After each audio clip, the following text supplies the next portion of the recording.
Here's how to fix lag or stuttering in Battlefield 6. First is, go ahead and search command prompt on your PC device and click open. Afterwards, you will be redirected on this page.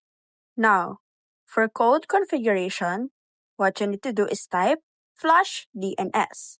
Click enter and you will be redirected to driver and software option.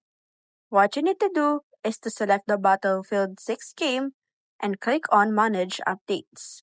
Afterwards, go ahead and search for Battlefield 6 and click on the open icon that you can see.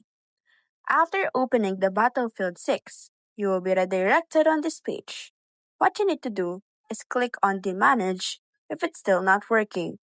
But if the prompt is still working already, go ahead and press on the play button and enjoy playing Battlefield 6.